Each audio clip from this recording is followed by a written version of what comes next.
Madam Tope comes from our basket of love and explaining why we're taking time to start off the show. We're actually buying time for our guests to be seated because guess what? We've been on Facebook Live for a while and we'll be streaming live on Facebook and YouTube. Yeah. So we wanted the guests comfortably seated before we started off. But then, since we were being hounded, we decided, you know what, we might as well just start off.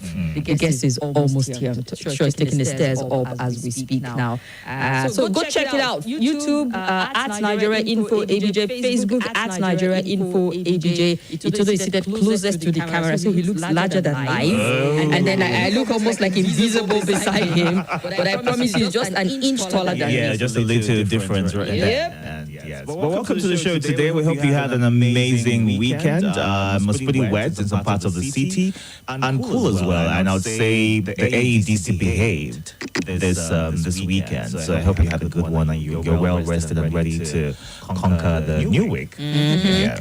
Oh yes, the weekend was awesome for us, and we did get to see some of you, just a handful of people, because it wasn't like, you know, an open invitation and made public for a lot of people. It was just meant to be like a small gathering of people for Swat Junior's wedding. What's her other name now? I didn't even ask. You know, the whole so now that you say it, it just went out of my head. Well, let's just stop with Swat Junior. But she's going to be Swat Junior something, because she's already a Mrs. MRS. So that's the title I'll start off with. MRS. Mrs. Swat Junior. She got married on Saturday. Congratulations. I just remembered Adalumo. Congratulations to Swat Junior. Adalumo got wedded on Saturday, and it was great having to it was a reunion of some sort. When at the reception part of it, we had old colleagues, Ben, who came around, and even part of the administrative staff who had left years back. I mean, SWAT kept tab with everyone and brought quite a number of people. So it was like, oh my God! Yes, kind of reception. It was awesome. It was great. Yeah, that's a good thing. With weddings, you get to see a lot of people you haven't seen in a very long time. So it's a good time to reestablish that connection you once had with them. Indeed. And of course, and then we saw a handful of the listeners who were specifically or specially invited, and it was really awesome. Nice to put faces to quite a number of names that usually contribute on the show. But thank you so much. It was heavenly, and we look forward to another one is coming pretty soon. I'm not letting the cat out of the bag. All right, people, welcome to Hard Facts. My name is Kimberly Wachuku. Call me Kim, the Oracle, the Digital Oracle OTF fellow, Madam Speaker, and I'll say yes to them all, and the man in black. My name is Itodo, Deacon Itodo. Welcome to the show today. All right, welcome. And as we were saying, our guest was his way like a knight in shining armor, comfortably seated as we speak. We've got Kolawole Johnson, a communication specialist, with us in the studio. Welcome, Kolawole.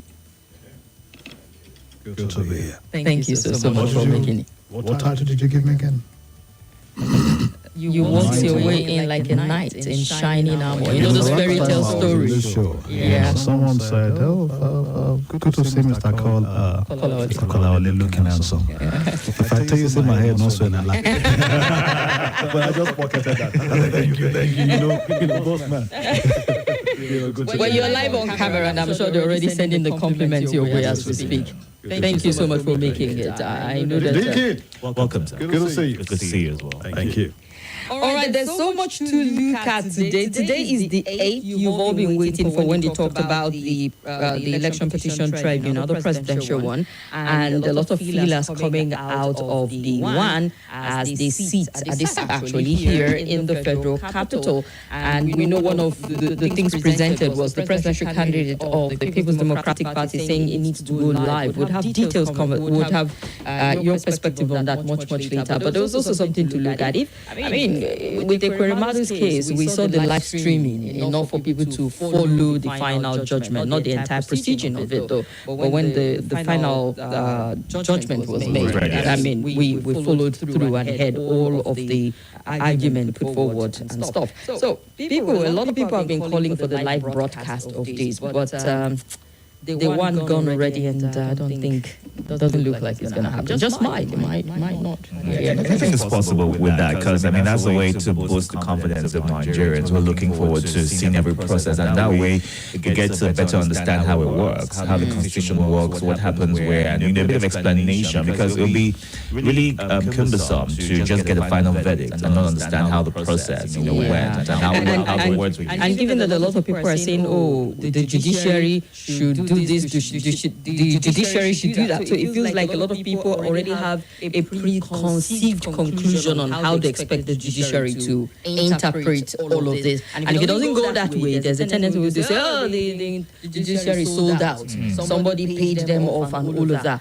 But if you had the privilege, perhaps, of following the process and see how all the arguments are presented, who knows? It just might, help Nigerians form a better opinion at the end of the day. We know the list of judges presiding over the tribunal: Justice Haruna Simani, Justice Stephen Ada, Justice Monsurat Bolaji Yusuf, Justice Moses Ugo, and Justice Abba Mohammed at the tribunal. Cruz Uche is leading the lead counsel for Atiku Abubakar. Wole Olanikwekun heads the legal team of Bola Ahmed Tinubu, candidate of the APC. Levi Zoko is the head of team of Peter Obi. And so we'll just be following gradually and see how it happens. 3 lawyers are senior advocates of Nigeria. Kolawole, I'm sure you're following this with some interest. Nigerians, we're just starting. This is day one.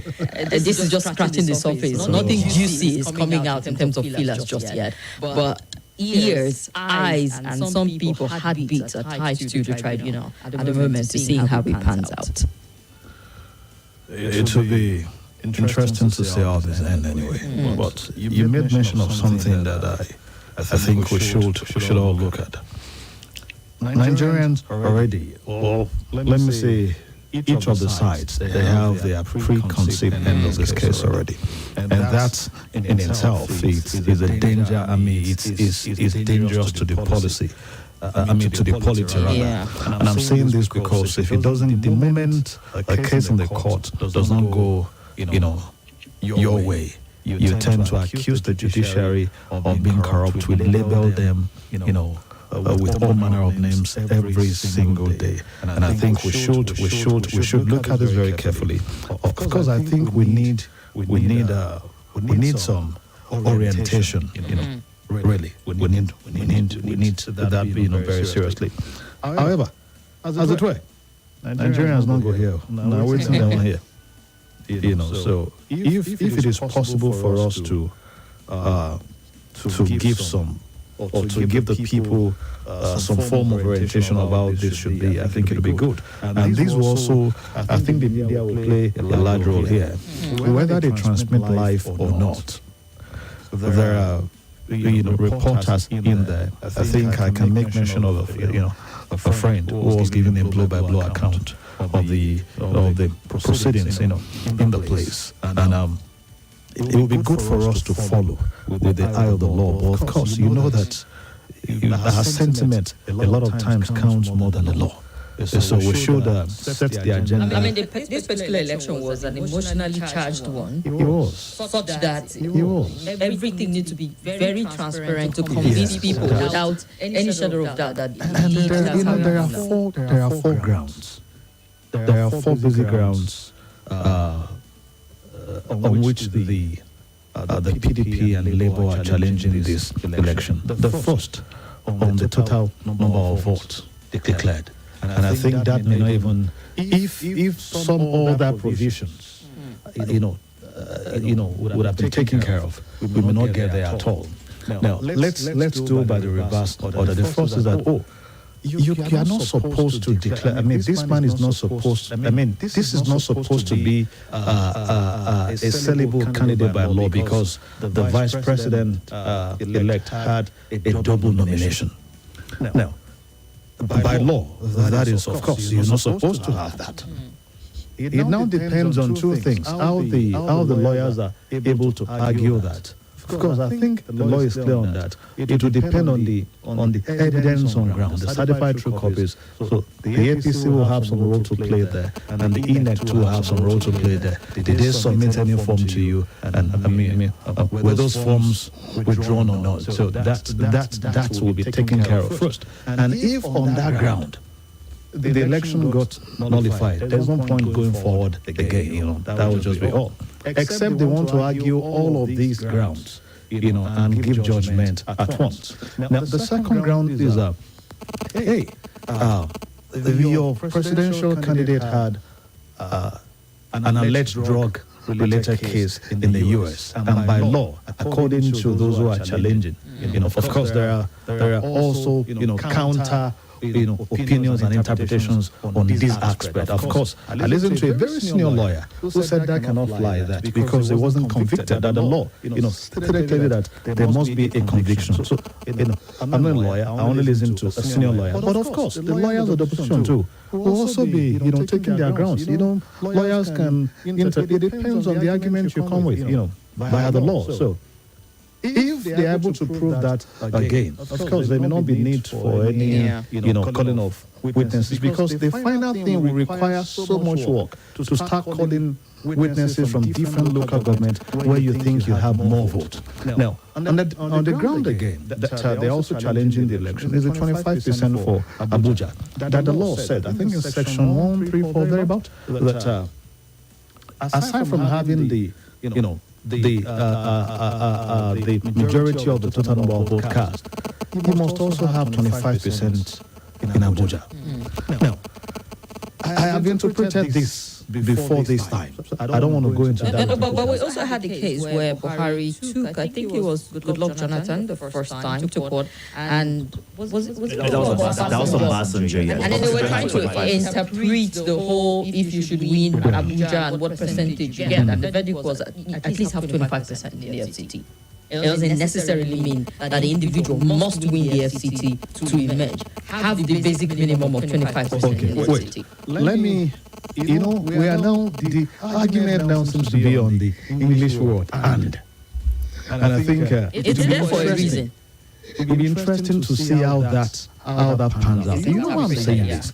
If the law says, I remember the two-third debacle of the 19th state. At that time, Lagos then was part of, the state, also the federal capital. That you must have two-thirds. And they say, no, 12 cannot be the two-third of 19.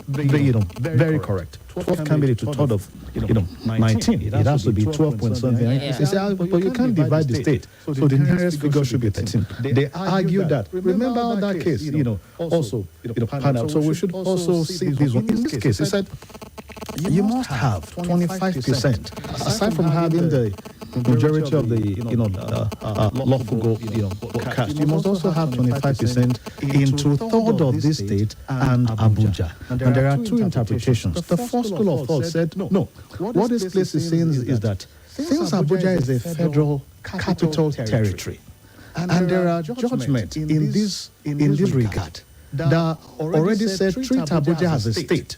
That is saying that 36 and that how do we even introduce Abuja before now? We will say 36 states of Nigeria and Abuja and the FCT. That has been the language, the word we use for to bring Abuja into the picture. Since you can't just separate them completely. And they said, what the law is saying that you must have 25%. In those 36 states, then Abuja inclusive, which means that it will now be 37 states, according to some school of thought. Of course, the school of thought of those who won anyway, of those they have declared. Of course, I think I've listened to Femi Falana again, towing this part. Something like that. I'm not too sure. And they said, come, what he's saying is that Abuja is a state. That what he's saying is you must have to thought in quote now 37 states, which will no longer be 24. It will now be 25. And when I had to argue, I think I also went to for where we discussed and said, okay, does it mean that you're giving Abuja a special status in terms of votes? Meaning that one vote of the mechanic in Abuja will be greater than the vote of the president who went to vote in Daura. Now, does it mean that if you give Abuja the special status without distributing Abuja land allocation to all the states, evenly? So, would that mean that that special status will favor those who came first? Okay, we'll take this argument off after this very quick commercial break. Stay with us. Let's go to break. This is Nigeria Info. Hello, my name is Kimberly. I'm the host of Hard Facts. And I bring you the biggest stories driving conversation every weekday here on 95.1 Nigeria Info Hard Fact Show. I love to get your opinion and conjectures, but the facts you cannot dispute here on Hard Facts. Join me and let's talk. Nothing breaks the news like the news. Trust me, I can prove it. I do it every morning on Morning Crossfire from 5 a.m. to 9 a.m. on Nigeria Info 95.1, and I'm Femi D. Amede. Join the biggest conversation around the national politics every day in a way that is trustworthy, full of passion, and yes, covers the biggest politics and the stories that matter to you. See, you have all the reasons to find out what's going on in Nigeria and be engaged differently. Let's talk. That's the way to go, even this morning.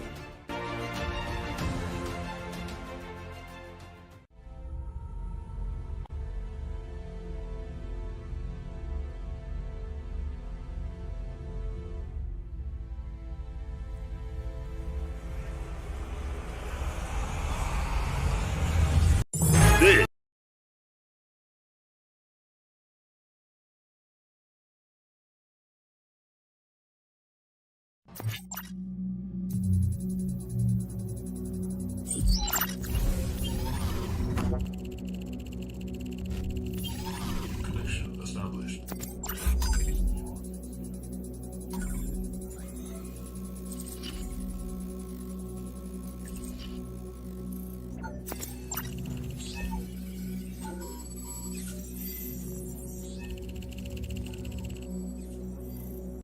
This is Nigeria Info. Nigeria Info.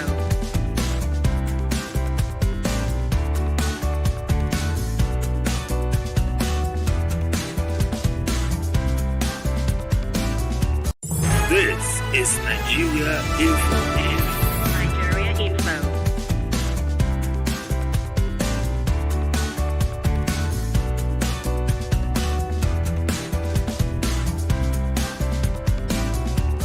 This is Nigeria Info. Nigeria Info.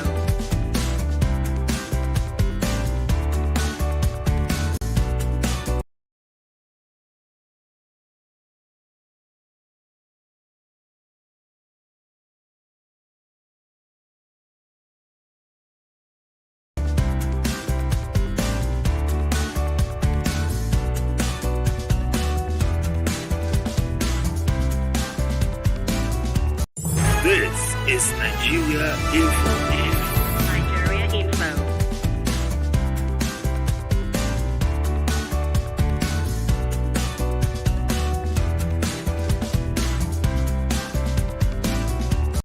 This is Nigeria Info.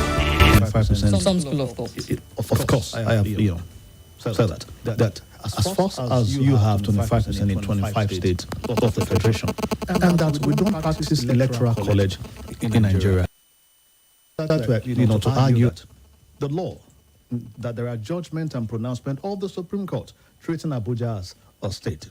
Now, but the second school of thought said, no, that look at that word, and.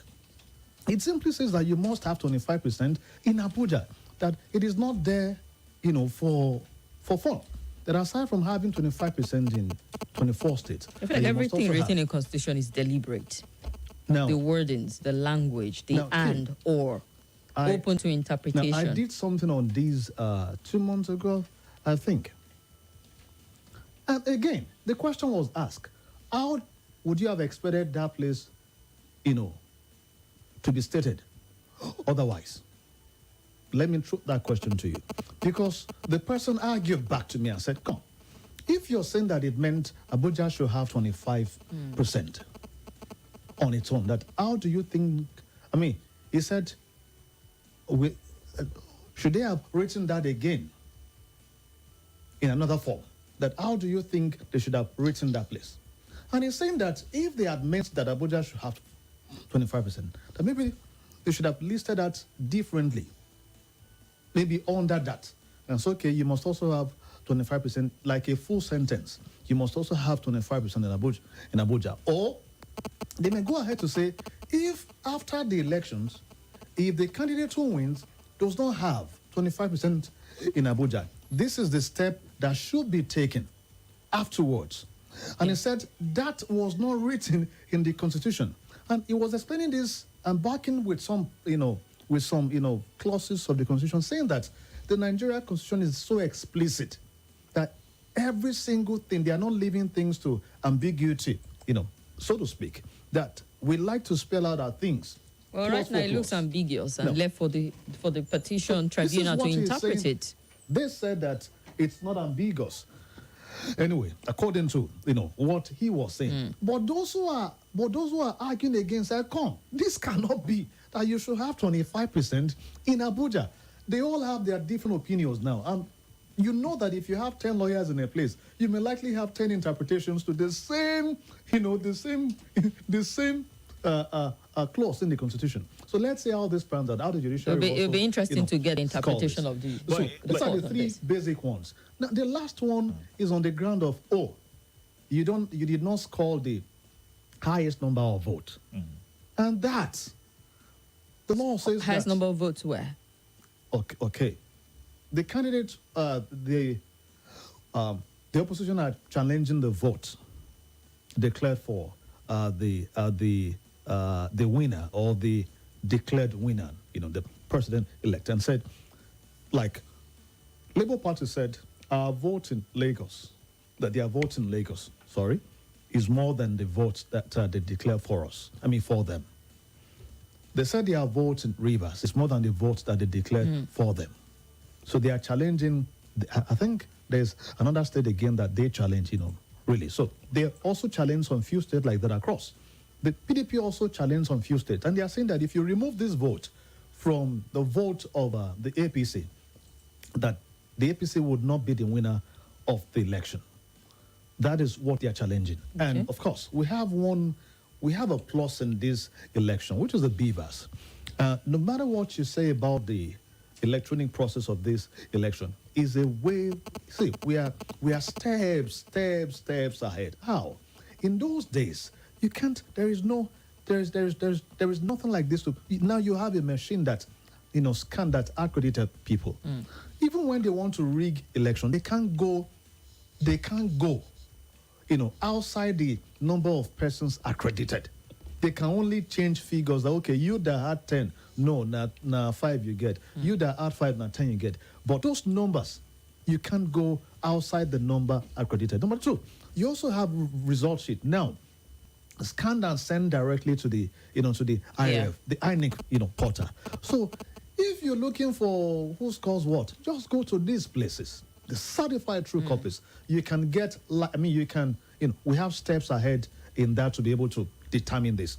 It is much more better than those days. I remember in 2003, Ogun State, the votes that came from there for President Olusegun Obasanjo was more than the total registered voters in that state. Well, we had challenge with election quite and a number rigging of like back then. That's why I'm saying that this election is, we are looking at those areas that made this election far, far, far better than some other that we've had in the past. That's the truth. If they had transmitted that election, if they had used the IRF all through, we would have had a very perfect election. However, does the law says that the IRF will be the collation center? No.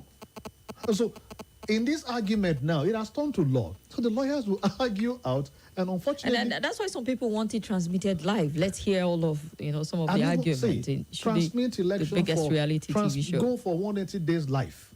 Can your station do that? Pro bono for the nation. I ask you a question. Perhaps when we get to the crux of it, when things have picked up a little bit. That is. We should have some timeline when this should be transmitted live.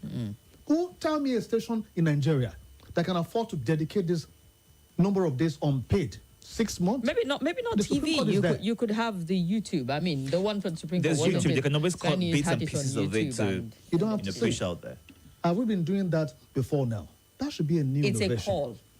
Since that call is there, maybe to assure the people that no, this process is transparent. We can do that. But even if you transmit live, the argument that A will make is already in the public space. The argument that B will make, it's already the same thing they are taking to the court to argue. I think we should look towards the judgment itself.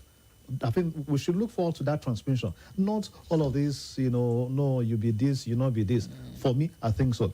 And again, I don't think we should be waiting for 180 days. The appeal court doesn't have to, spend all of this time. The law only says you should not go beyond 180 days. It did not say that that it must be 180 days. So they can decide to, take care of this case under 3 months, 90 days, even in 2 months, if possible. Well, if lawyers will not be coming with different kind of papers, filing and adjournment. Most times, it's the lawyers. They're the ones. Of course, you know that. But we've come a long way, though. Remember in those days, this petition would take like 3 years. In fact, a few months to the election, they'll be giving the last judgment. But now I think it is far better. So those who are some people are even calling for even more review. And saying we should get to the point where all of this is wrapped up before the swearing in. Some countries do that. Perfect. So that you don't have something hanging over the president. He's been sworn in and he's thinking, how long would I be here for? This electoral reform. I had okay. I don't want to mention it. There were some persons who were abusing us then. But they are now on the side of, let this thing come quickly. Because now, they have switched side to the side of. But when you are arguing for things to be done right, some will say, no, he has been this, Do you know how many months we spent in this studio, in your station, on your program then, shouting for, security measures to be taken? That this thing will spread around the country if care is not taken. 2016. Practically every show I come for, on your station, whether here or there, I will always make this call. But some said, PDP, they sponsor. Do you know the names they called me then? Until the thing became a national cake. Now all of us don't chop the breakfast now. So when you're fighting for the right things to be done, some will sit by the corner because they're benefiting from that process or they hope to benefit. They come against you with everything that they have. We achieved this 180 days with intense pressure. Perhaps after this election again, we shouldn't sit down. We should thank God now that people are now clamoring for that. We should then clamor for something better. Maybe 2 months, maybe 3 months, or before, or we should clamor for elections to be held earlier enough. Yeah. Now, we may not be able to say it must be 2 months because there are several things we must also take care of. Of course, calling witnesses will take a lot of time. I've gone through election petition before, so I know that it takes a lot of time. Okay, in fact, it was even Labour Party then in Ondo State, of course. So I know that it takes a lot of, time and days to call, and bring things. These judges, they deal with. See, if you see the volume of document they deal with, you pity them. So boxing them to 10 days, I doubt it. Maybe that's why we should try and ensure that the process is a lot seamless, so that you don't have so many things to bring forward. Maybe. Now, if we conduct our election 6 months before the end of November, screen the individual also in terms of their pedigree, their antecedent, whatever needs to be removed from party level. It saves all of us a national headache. We have argued something also before. What you call democracy, if you adopt it the way it's been practiced elsewhere, it may also not.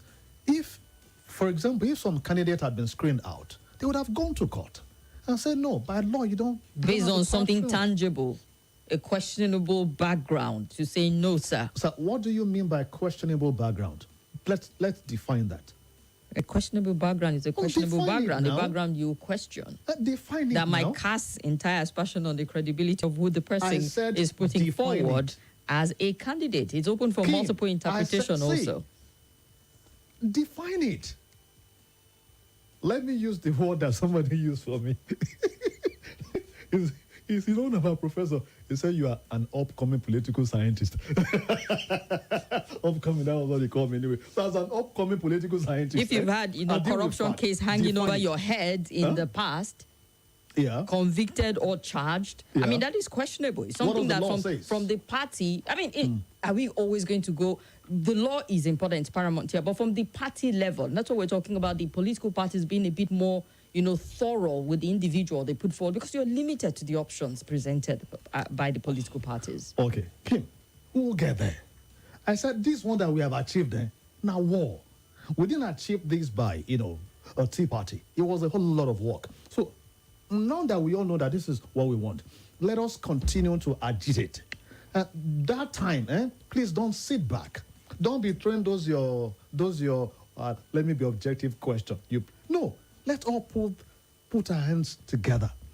Let all hands be on this to ensure that we get what we want. So that after the election, we will not be shouting like this. That we have the time now from this moment to start clamoring for this amendment. And see, I listened to one argument of a very respected fellow on the television that said, no, don't swear this man in because the case has not been decided.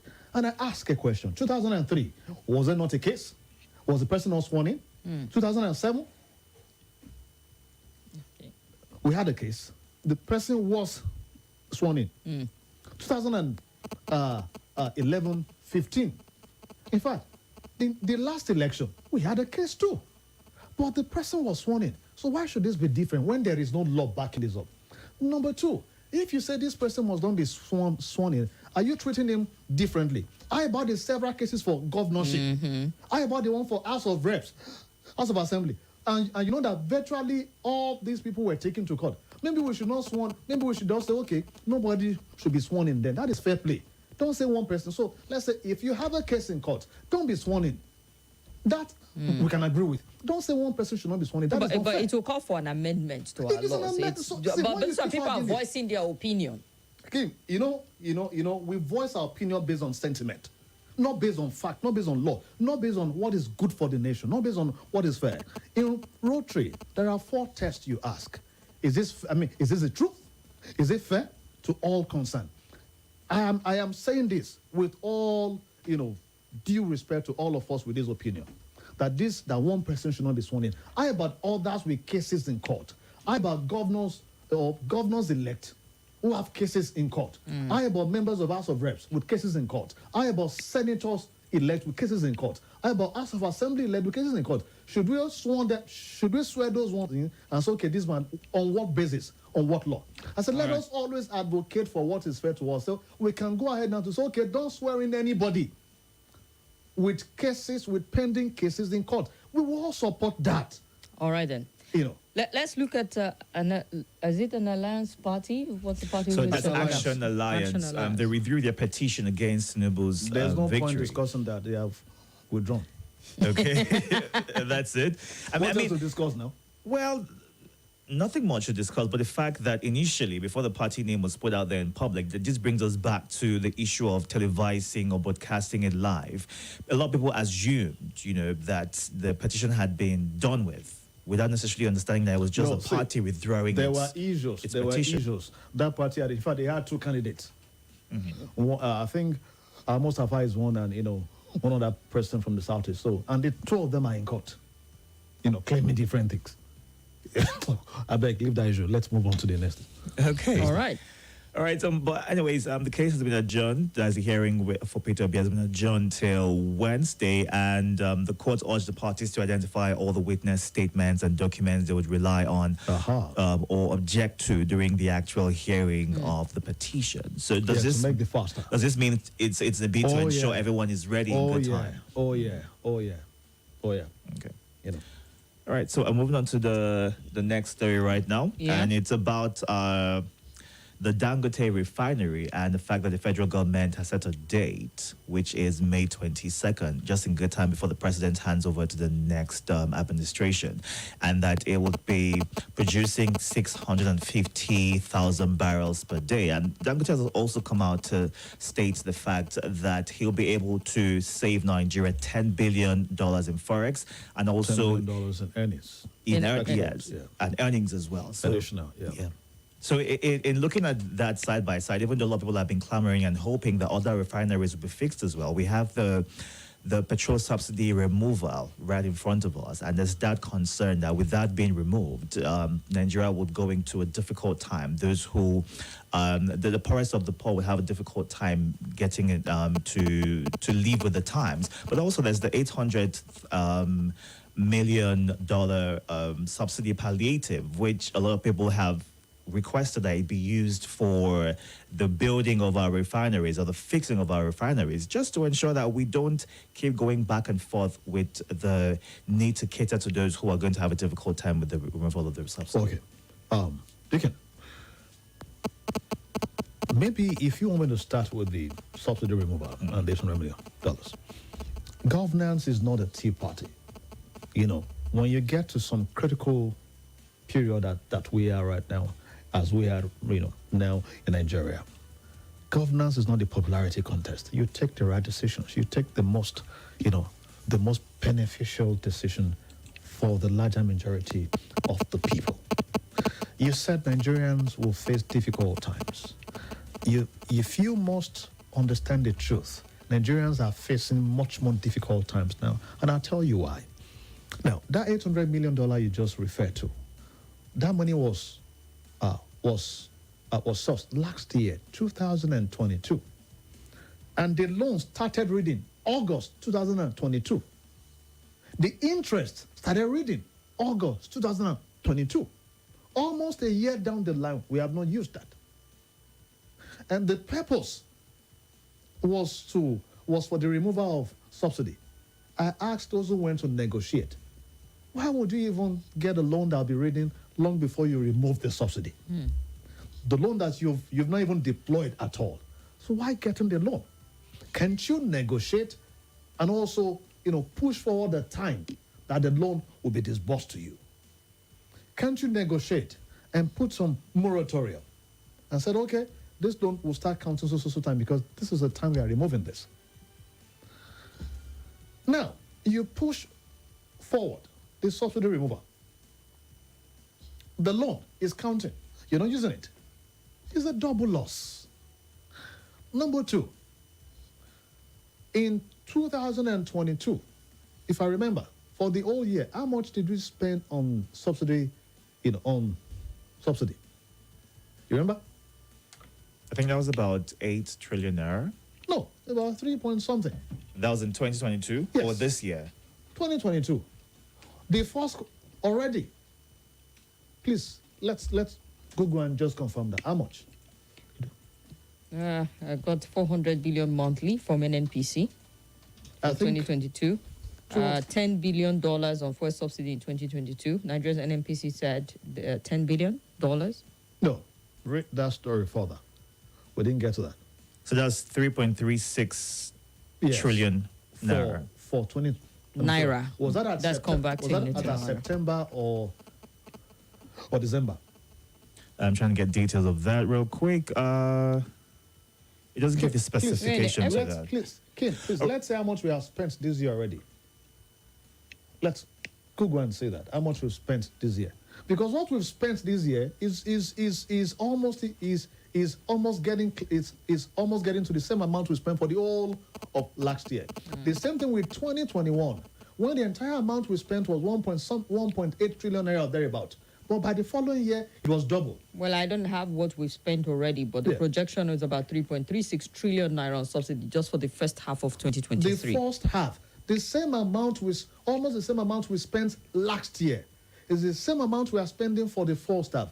The same thing happened. So if you leave subsidy, perhaps, maybe if you spend about 7 trillion naira this year, by next year, maybe you will spend 14 trillion naira. How much is the size of your budget? And guess what? We are borrowing this money. Maybe people need to really, but Oh, yeah. who will bail the cat to scrutinize what this we are subsidy saying. money itself? Let me tell you the losses. You think it's the masses? The masses, we're actually losing now much more. You know why? Because this subsidy is being taken on the assumption that we are consuming as much as 100 million liters per day. And the fact is we are not consuming up to that at all.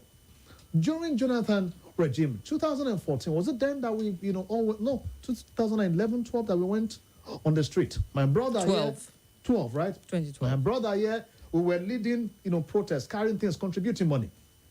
Then putting things on our head. Doing all manner of things then that stop subsidy. That was what we were doing. Don't forget, right? But Kim, wait. How much were we spending on subsidy then? 200 billion, right? Yes, go back to check. I think they projected to spend 200 billion or so. We were spending around, 100 billion plus then that we were all shouting. We are not spending 1 trillion now again, not 2 trillion, not even 3, not 4, not 5 trillion. And you want us to leave it? As at that time, they claim we were on around 30-something liters million liters per day. And then the then Senator Saraki said no, that Nigeria is not using anything close to that at all. That at the very, that maximum, maybe it will be around 20 million. Now, data have shown that what is the growth in the economy, in the number of cars?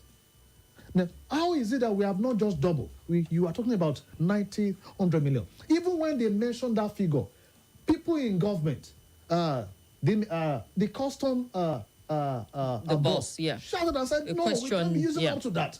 So even people in government are querying that figure.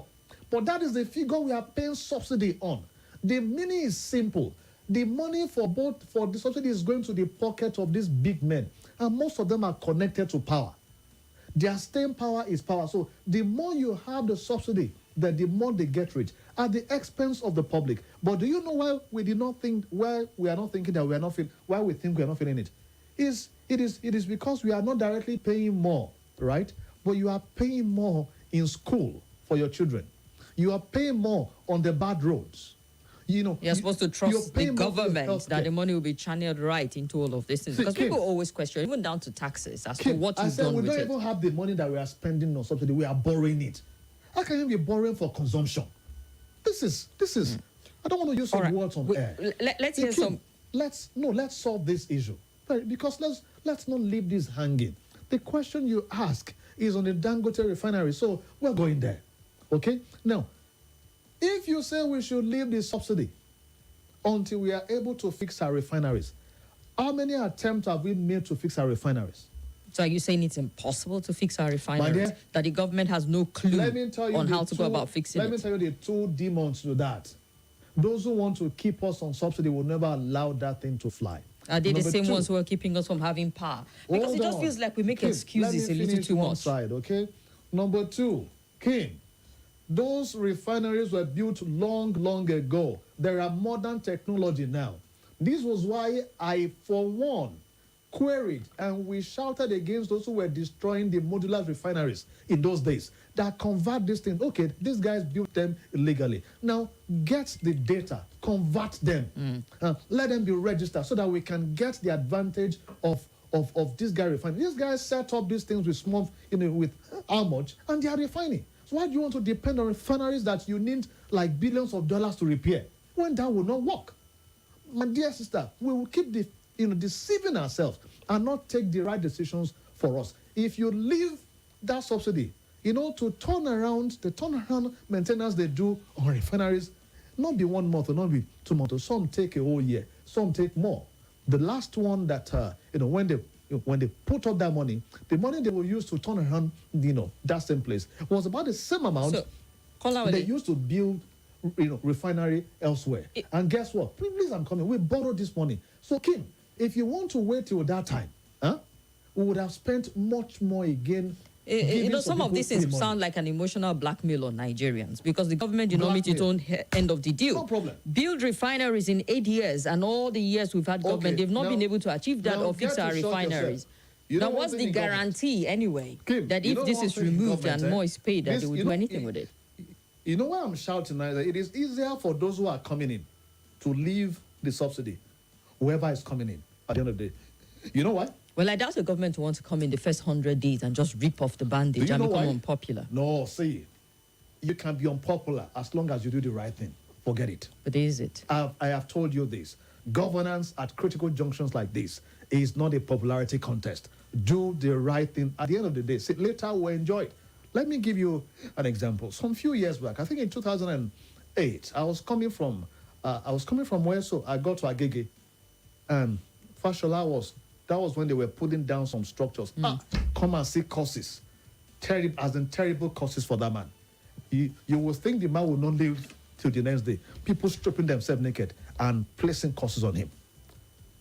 2 years after, 2010, in the same place, in a documentary, come and see praises for him because he has restored the beauty.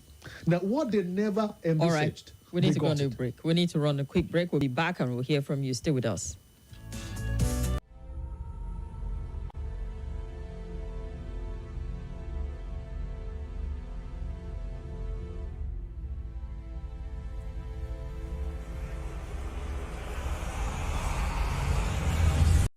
This is Nigeria Info.